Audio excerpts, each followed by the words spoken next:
Student, আজ আমরা শিখব কিভাবে ত্রিকোণমিতির অনুপাতের ক্ষেত্রে বিভিন্ন কোণের মান নির্ণয় করা যায়। আমরা জানি ত্রিকোণমিতির অনুপাত হলো কয়টা? 6টা। ত্রিকোণমিতির অনুপাত কয়টা? 6টা। মোট অনুপাত হলো 6টা। কি কি? সাইন, কস, টেন, কট, কসেক, সেক। এই 6টা অনুপাতের ক্ষেত্রে কিভাবে বিভিন্ন কোণের মান বের করা যায়, যেমন 0 degree, 30 degree, 45 degree, 60 degree, 90 degree মান কিভাবে আমরা বের করব, এটা আজকে আমরা এই হাতের 5 আঙ্গুলের সাহায্যে আমরা সহজে বের করা শিখব। এই 6টা ত্রিকোণমিতির অনুপাতের মধ্যে আমরা জানি মূল হলো 3টে অনুপাত। কয়টা অনুপাত? মূল 3টে কি? সাইন, কস আর হলো টেন। এই 3টার বিপরীত ব্যবহার করা হয়েছে 3টা, অর্থাৎ সাইনের বিপরীত ব্যবহার করা হয়েছে কসেক, কসের বিপরীত ব্যবহার করা হয়েছে সেক, আবার টেনের বিপরীত ব্যবহার করা হয়েছে কট। আমরা যদি এখন এই মূল 3টে অনুপাতের মান যদি আমরা বের করতে পারি, তাহলে এর বিপরীত যে অনুপাতগুলো আছে এগুলোর মানও আমরা একটার মান বের করলে অপরটার মান পাবো।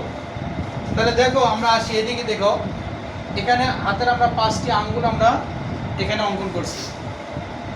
এই 5টি আঙ্গুলের ক্ষেত্রে এটা হলো বৃদ্ধাঙ্গুল, যেখানে আমরা 0 ডিগ্রি কোণ স্থাপন করছি।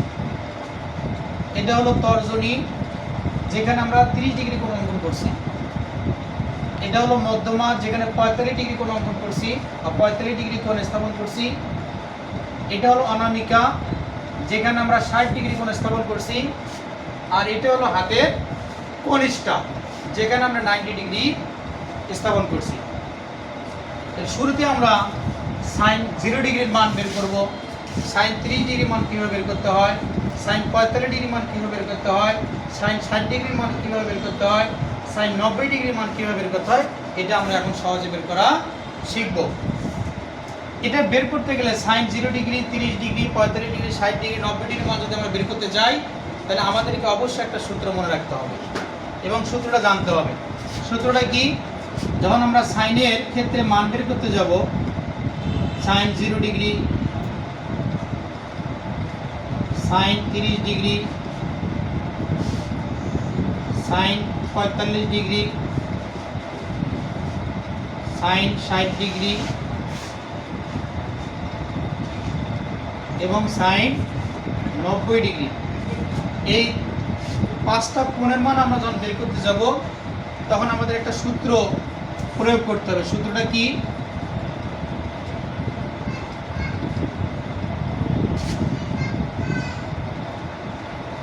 রুট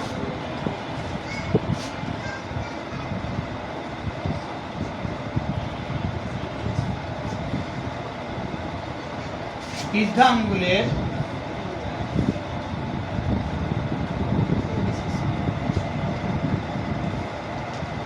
নিচের সংখ্যা ভাগ 2।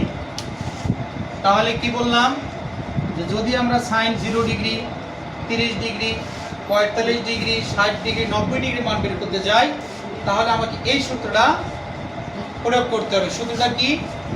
রুট বৃদ্ধাঙ্গুলের নিচের সংখ্যা ডিভাইডেড হলো 2। বৃদ্ধাঙ্গুল, যেমন দেখো, আমরা যদি সাইন 0 ডিগ্রি মান বের করতে যাই, তাহলে সাইন 0 ডিগ্রি কোথায়? বৃদ্ধাঙ্গুলে। বৃদ্ধাঙ্গুলের নিচে কি? নিচের সংখ্যা। নিচে বলতে বৃদ্ধাঙ্গুলের নিচে যদি আর কোনো সংখ্যা থাকে বা আরও কোনো আঙ্গুল থাকে, সেই আঙ্গুলের সংখ্যা দিয়ে আমরা সেই আঙ্গুলের সংখ্যাকে আমরা রুট করে ওটাকে কত দ্বারা ভাগ দেবো? 2 দ্বারা ভাগ দেবো। তাহলে দেখো, বৃদ্ধাঙ্গুলের নিচে কি আরও কোনো আঙ্গুল আছে? বৃদ্ধাঙ্গুলের নিচে কি কোনো আঙ্গুল আছে? নাই। তাহলে বৃদ্ধাঙ্গুলের নিচে আর যেহেতু কোনো আঙ্গুল নাই, এর নিচে আর কোনো সংখ্যা নাই। যেহেতু কোনো সংখ্যা নাই, সেহেতু আমার বৃদ্ধাঙ্গুলের নিচে কত ধরতে হবে? 0 ধরতে হবে। কত ধরবো? 0 ভাগ 2। কারণ আমরা যদি 0-এর উপরে রুট করি, তাহলে 0-এর উপরে রুট করলে 0 হয়, ভাগ হলো 2। তাহলে 0 দিয়ে যদি আমরা কোনো সংখ্যাকে ভাগ করি অথবা গুণ করি, আমরা জানি তার মান কত হয়? শূন্যই হয়। তাহলে দেখো সাইন 0 ডিগ্রির মান কত পাইলাম? শূন্য। সাইন 0 ডিগ্রির মান কত? সাইন 0 ডিগ্রির মান কত? শূন্য। কিভাবে পাইলাম আরেকবার দেখো। সাইন 0 ডিগ্রির মান বের করার নিয়ম কি? বৃদ্ধাঙ্গুলের নিচের সংখ্যা ভাগ হলো 2, রুট বৃদ্ধাঙ্গুলের নিচের সংখ্যা ভাগ হলো 2। তাহলে বৃদ্ধাঙ্গুলের নিচে যদি আমরা 0 ডিগ্রির মান বের করতে যাই, তাহলে 0 ডিগ্রি বৃদ্ধাঙ্গুলের উপরে আছে, তাহলে বৃদ্ধাঙ্গুলের নিচে আর কোনো আঙ্গুল নাই, তার মানে বৃদ্ধাঙ্গুলের নিচে আর কোনো সংখ্যা নাই। যেহেতু কোনো সংখ্যা নাই সেহেতু ওর সংখ্যা ধরতে হবে 0। তাহলে রুট 0 ভাগ হলো 2। তাহলে 0-এর উপরে রুট করলে তার মান আমরা জানি 0। তাহলে 0 দিয়ে যদি আমরা 2 কে ভাগ দেই, আমরা জানি 0 দিয়ে কোনো সংখ্যা ভাগ করলে অথবা গুণ করলে তার মান কত হয়? 0ই হয়। তাহলে সাইন 0 ডিগ্রির মান আমরা কত পেলাম? 0 পাইলাম। তাহলে আমরা তো জানি যে সাইনের বিপরীত কি? cosec থিটার cosec-এর বিপরীত হলো 1/sin। তাহলে দেখো সাইন যদি 0 ডিগ্রি মান 0 হয়, তাহলে cosec 0 ডিগ্রির মান কত হবে? বিপরীত করো। তাহলে বিপরীত করলে কি হয়? তাহলে দেখো 0-এর নিচে কোনো সংখ্যা নাই, আমরা জানি 0-এর উপরে কোনো সংখ্যা হয় না, নিচে কোনো সংখ্যা হয় না। যেহেতু সাইন 0 ডিগ্রির মান 0 বের হয়েছে, তাহলে সাইন 0 ডিগ্রির মান যদি 0, এটাকে যদি আমি বিপরীত করি তাহলে 0-এর নিচে কোনো সংখ্যা হয় না, উপরে কোনো সংখ্যা হয় না। ওই জন্য আমরা কি পাবো?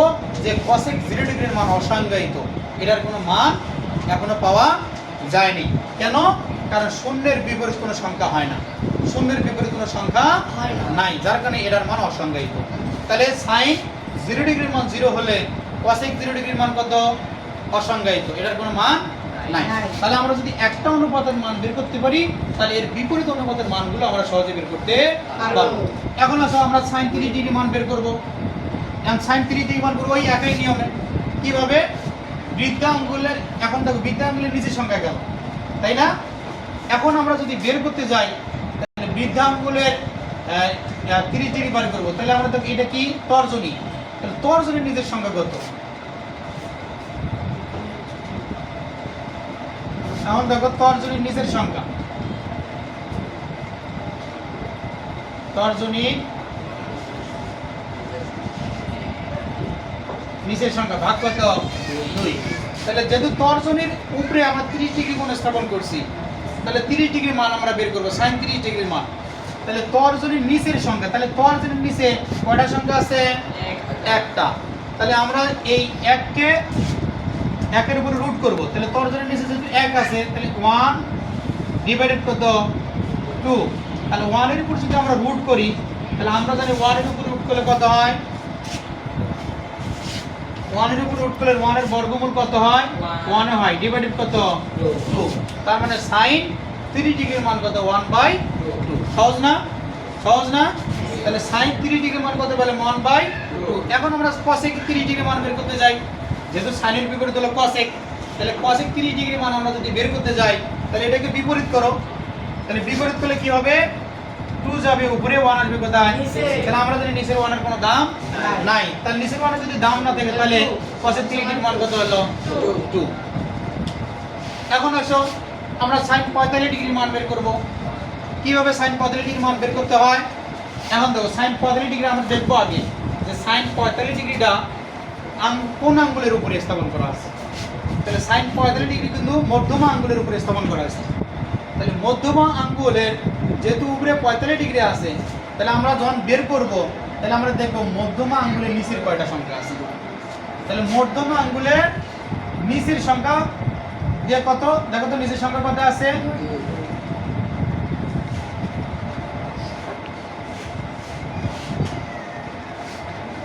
মধ্যমা আঙ্গুলের নিচের সংখ্যা ভাগ হলো 2।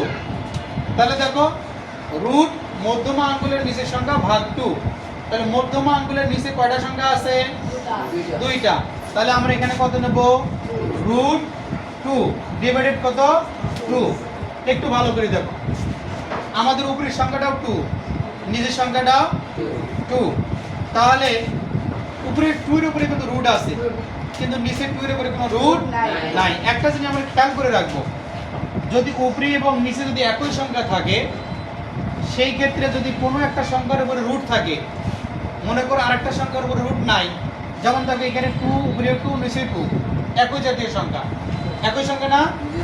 এখানে উপরে 2 এর উপরে কিন্তু রুট আছে, কিন্তু নিচের 2 এর উপরে কোনো রুট নাই। তাহলে তোমাকে মনে করতে হবে যেহেতু আমার উপরের সংখ্যাটা রুট, তাহলে নিচের সংখ্যাটা আমাকে অবশ্যই রুট দিয়ে ভাঙাইতে হবে। কত দিয়ে ভাঙাইতে হবে? এখন যদি আমি বলি যে 2 এর জায়গায় 3 আছে, ওই একই নিয়ম, দেখো উপরেও 3 নিচেও 3, তাহলে আমরা কি করব? অবশ্যই উপরের সংখ্যাটা অনুযায়ী নিচের সংখ্যাটা ভাঙার চেষ্টা করব। যেহেতু আমাদের উপরে রুট 2 আছে, নিচে আছে 2, আর এই 2 কে আমরা রুট 2 দিয়ে ভাঙাবো। কত দিয়ে ভাঙাবো? কিভাবে ভাঙাবো দেখো, রুট 2 ইনটু রুট 2, উপরে কত? রুট 2। এখানে দুটো রুট 2 কেন হলো? আমরা 2 কে ভাঙাইলাম, ভাঙা কি হলো? Root 2 into root 2। আমরা তো জানি একই সংখ্যা যদি দুইটা গুণ অবস্থায় থাকে, একই সংখ্যা যদি দুইটি গুণ অবস্থায় থাকে, তাহলে দুইটা মিলে একটার উপর কি হয়? স্কয়ার হয়। আর রুট যদি কোনো সংখ্যার উপরে এ রুটও থাকে, স্কয়ারও থাকে, স্কয়ার রুট কি যায়? কাটা গেলে থাকে কত? 2। তাহলে আমাদেরকে 2 মিলছে। এখন দেখো উপরের একটা রুট 2, নিচের একটা রুট 2 আমরা কি করলাম? ভাগ অবস্থায় কেটে দিলাম। যেহেতু উপরে রুট 2 কাটা যাওয়ার পরে উপরে আর কোনো সংখ্যা নাই, তাহলে উপরে যদি কোনো সংখ্যা না থাকে তাহলে উপরে কত ধরতে হয়? 1। তাহলে উপরে থাকলে 1, নিচে থাকলে কত? রুট 2। তার মানে sin 45 ডিগ্রির মান কত? 1/√2। তাহলে sin 45 ডিগ্রির মান যদি 1/√2 হয়, এখন তোমরা বলো তো যে cosec 45 ডিগ্রির মান কত হবে? cosec 45 ডিগ্রির মান কত? √2। কারণ এটা যদি আমরা বিপরীত করি, তাহলে √2 যাবে কোথায়? 1 আর কোথায়? তাহলে নিচের 1 এর তো কোনো দাম নাই। তাহলে cosec 45 ডিগ্রির মান আমরা কত পাবো? √2। তাহলে আমরা যদি sin এর মান বের করতে পারি, তাহলে sin এর বিপরীত মানটাও আমরা বের করতে পারবো। sin এর বিপরীত যদি cosec, তাহলে cosec এর মানটা আমরা বের করতে পারবো। অনুরূপভাবে এখন আছে sin কত ডিগ্রি? 60 ডিগ্রি। এই sin 60 ডিগ্রি আমরা দেখো তো অনামিকা আঙ্গুলের উপর স্থাপন করছি, অনামিকা আঙ্গুলের উপর স্থাপন করছি না? এখন আমরা যদি sin 60 ডিগ্রি মান বের করতে যাই, তাহলে আমরা দেখব অনামিকা আঙ্গুলের নিচে কয়টা আঙ্গুল আছে? অনামিকা আঙ্গুলের নিচে কয়টা আঙ্গুল আছে?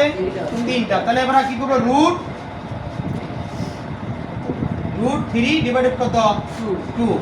এখন যদি 3 এর উপর রুট করি তাহলে তো রুট 3 হয়, ডিভাইডেড কত? 2। তার মানে sin 60 ডিগ্রি মান রুট 3/2। sin 60 ডিগ্রি মান কত? রুট 3/2। এখন যদি আমি বলি cosec 60 ডিগ্রি মান কত? cosec 60 ডিগ্রি মান কত?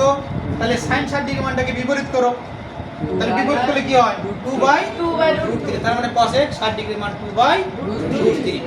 এখন যদি আমি বলি যে sin 90 ডিগ্রি মান বের করো, তাহলে দেখো তো কনিষ্ঠ আঙ্গুলের নিচে কয়টা আঙ্গুল আছে? 4টা। তাহলে এবার রুট 4 করো, রুট 4 ডিভাইডেড কত? 2। তাহলে 4 এর উপর যদি রুট হয়, তাহলে 4 এর বর্গমূল কত হয়? 2 ডিভাইডেড কত? 2। তাহলে উপরে 2 নিচে 2 ভাগ অবস্থায় কাটা গেল। তাহলে আমরা তো জানি কোন সংখ্যা যদি ভাগ অবস্থায় কাটা যায় তার মান কত হয়? 1। তার মানে sin 90 ডিগ্রি মান কত হলো? 1। sin 90 ডিগ্রি মান কত হলো? sin 90 ডিগ্রি মান 1। তাহলে এখন আমরা sin 90 ডিগ্রি মান 1 যদি পাই দেখি, তাহলে sin এর বিপরীত যদি cosec, তাহলে cosec 90 ডিগ্রি মানটা বিপরীত করলে আমরা cosec 90 ডিগ্রি মানটাও পেয়ে যাব। ঠিক আছে, আজ এ পর্যন্তই। আমরা sin কিভাবে 5 আঙ্গুলের সাহায্যে sin 0 degree, 30 degree, 45 degree, 60 degree, 90 degree মান পাওয়া যায় এটা আমরা শিখলাম। ইনশাআল্লাহ আগামী ক্লাসে আমরা cos-এর কিভাবে বের করতে হয় এটা শিখব। ঠিক আছে, আজ এ পর্যন্তই। আল্লাহ হাফেজ।